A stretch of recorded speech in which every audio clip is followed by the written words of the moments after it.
नमस्कार। आज हम नया पाठ लेकर आए हैं। इस पाठ का नाम है वायु। वायु क्या है, इसके विषय में आज हम जानकारी प्राप्त करेंगे।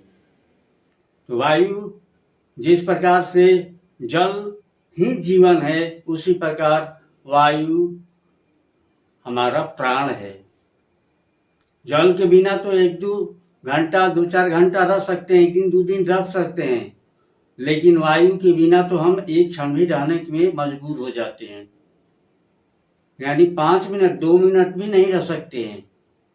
अतः वायु हमारा प्राण है और वायु के बिना हम जिंदा नहीं रह सकते। सबसे पहले यह जानना है कि यह वायु है क्या चीज, यह कैसे बनी है। तो वायु में अनेकों प्रकार की गैसें हैं। ऑक्सीजन है, हाइड्रोजन है, नाइट्रोजन है, oxygen, hydrogen, carbon dioxide, argon और अन्य कई गैसें इसमें मिली हुई रहती हैं। इसके साथ साथ धूल कण भी है, जलवाष्प है। ये सारी चीजें मिल करके बनाता है वायु। तो देखते हैं वायु किन किन चीजों का मिश्रण है। वायु में क्या क्या मिला है। तो वायु में मिला है नाइट्रोजन,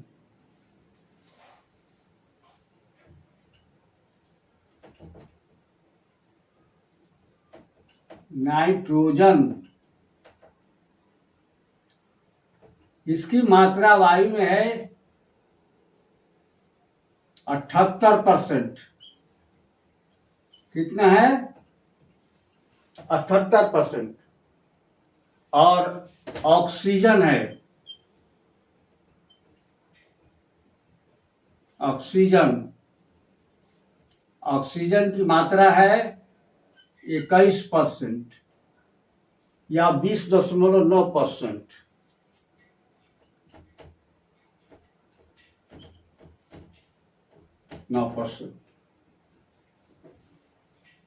ठीक है।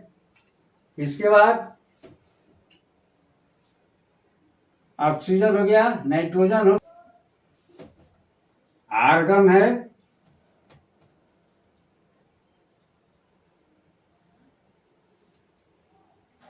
(0.90%) आर्गन हो गया। अन्य गैसें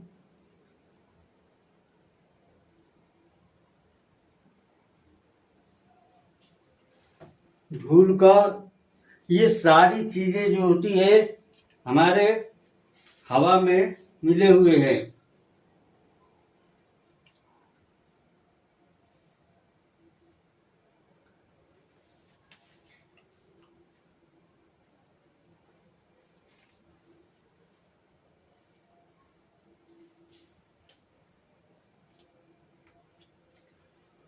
तो अन्य गैसें 0.17%। कार्बन डाइऑक्साइड,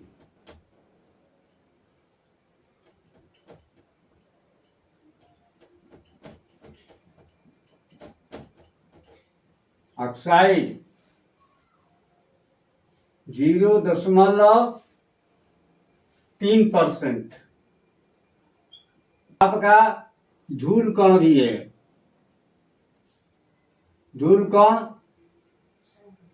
जलवाष्प भी है।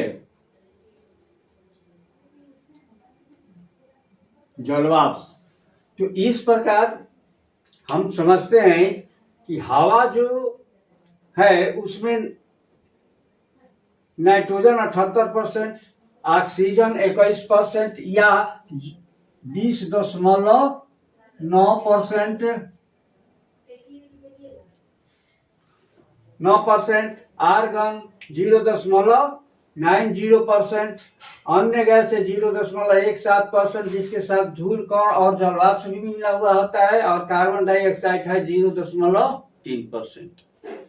अब इस वायु में जितने भी चीज मिले हैं सब धरती पर विद्यमान है और ये सभी मिलकर ही वायु का निर्माण करते हैं, अर्थात हवा तैयार होता है। तो आप समझ गए कि हवा कैसे बना।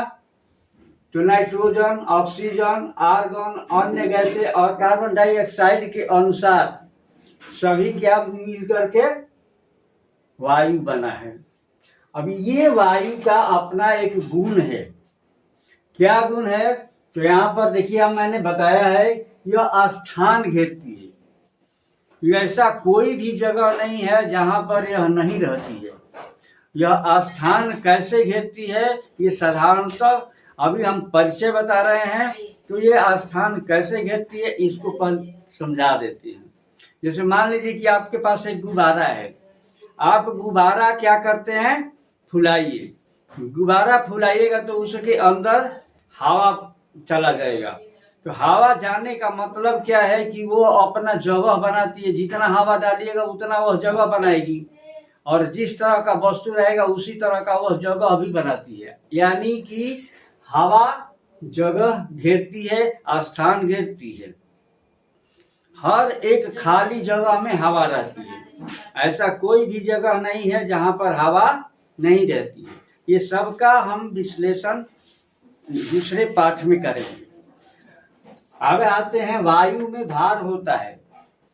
जिस तरह से इस कलम में भार है, हमारे शरीर में भार है, टेबल में भार है, कुर्सी में भार है, उसी तरह अन्य सभी चीजों में भार होता है। तो उसी तरह से हवा में भी भार है, लेकिन हम इसको हम क्या करते हैं? अनुभव नहीं करते हैं कि इसमें भी भार होता है। सही में इसमें भार होता है। यदि भार रहता तो हमारे शरीर पर भी इसका भार होता। हाँ, तो शरीर पर भी भार होता है। ये तो इतना भार होता है कि हम उससे दब जाएं तो मर जाएं, लेकिन हमें अनुभव नहीं होता है। इस सारी चीजों को मैं दूसरे पाठ में बताऊंगा। तो यह देखिए, वायु में भार होता है। इसको थोड़ा सा जानकारी के लिए मैं एक आपको प्रैक्टिकल बता सकता हूँ। आप 2 गुब्बारा ले लीजिए। एक गुब्बारे में दोनों का वजन कर लीजिए। वजन करने के बाद एक गुब्बारे में हवा भर लीजिए और दूसरे गुब्बारे में इनको इसी तरह रख दीजिए और एक तराजू ले लीजिए और उस तराजू पर इसको क्या कर दीजिए? लटकाइए। इस तराजू पर लटकाइए। लटका करके उसको ध्यान से देखिए क्या हुआ है। क्या हुआ है उससे पता चलेगा। आप अगर इस पर रखे हैं फूला हुआ गुब्बारा, यदि आप लटकाए हुए हैं, फूला हुआ गुब्बारा यदि आप लटकाए हुए हैं और इस पर बंद गुब्बारा लटकाए हुए हैं, तो बंद गुब्बारा और लटकाए हुआ गुब्बारा में अंतर हो जाएगा। अर्थात यह इस तरह से दिखाई देगा, यानी झुका हुआ दिखाई देगा, नीचे की तरफ झुका हुआ दिखाई देगा। इससे स्पष्ट होता है कि हवा में भार होता है।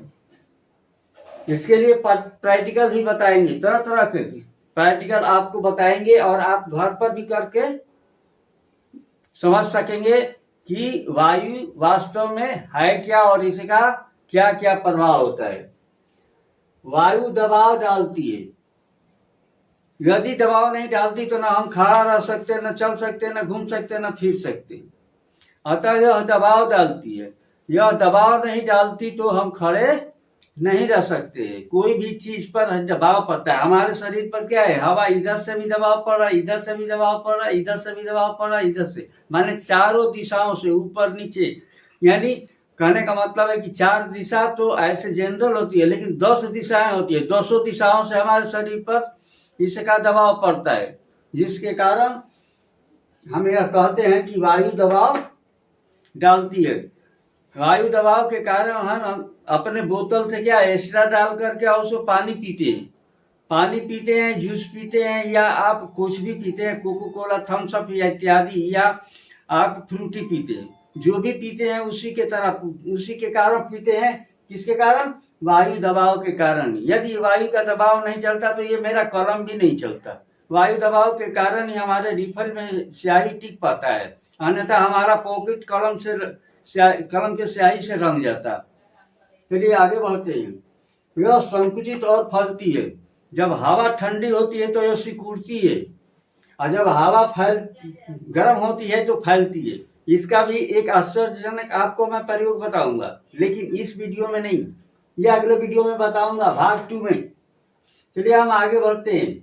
यह रंगहीन, गंधहीन और स्वादहीन होती है। इसको हम देख नहीं सकते, इसको स्पर्श नहीं कर सकते, लेकिन अनुभव कर सकते हैं कि वायु है।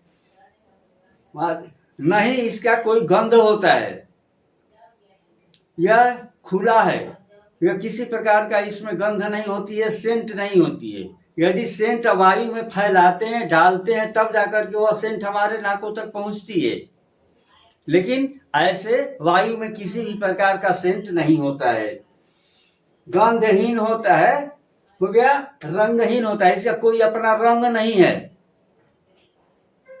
इसलिए यह दिखाई भी नहीं देता है। यह स्वादहीन है, यह चखिएगा तो इसका कोई स्वाद नहीं है, अर्थात हमारे शरीर में तो हमेशा प्रवेश करते ही रहता है, नाक के द्वारा भी जाता है, मुंह के द्वारा भी होता है, तो जीभ से तो टच होता ही है, फिर भी कोई स्वाद मिलता है क्या? नहीं मिलता है। इसका कारण क्या है? वायु में कोई स्वाद नहीं है, कोई टेस्ट नहीं है, इसलिए कहते हैं कि वायु स्वादहीन है। तो इसका गुण क्या हुआ? रंगहीन, गंधहीन और स्वादहीन होती है। वायु जीवन के लिए जरूरी है। जब मैं पाठ स्टार्ट किया था उसी समय बताया था कि वायु जीवन के लिए जरूरी है, यह प्राण है। इसमें एक प्रकार का गैस होता है जिसको हम ऑक्सीजन गैस कहते हैं, और उसी गैस के कारण हम जिंदा रहते हैं। हम ही नहीं जिंदा रहते हैं, आप जिंदा रहते हैं, आपके आस पड़ोस के जितने कीड़े मकोड़े, जानवर, पक्षी, जितने जीव हैं, पेड़ पौधे, ये सब चीजें जो होती है वह ऑक्सीजन के कारण ही जीवित रहती है। इसलिए हम कहें इसके बिना जीवन संभव ही नहीं है धरती पर। इसलिए वायु को हम लोग कहते हैं कि जीव के लिए जरूरी है, और इसे हम प्राण भी कहते हैं। एक क्षण वायु नहीं मिले तो हमारी प्राण निकल सकती है। आगे बढ़ते हैं। वायु गति कर सकती है, वायु गति भी करती है, कभी तेज चलती है, कभी मंद चलती है, कभी तूफान लेकर आ जाती है, तूफान की वेग से चलती है, यानी वायु में गति होती है। यह किस प्रकार होती है यह भी मैं बताऊंगा, लेकिन अगले पाठ का आपको इंतजार करना पड़ेगा। तो आज का इतना ही। आप वायु का परिचय जाने, उसका गुण जाने, और आज इतना ही।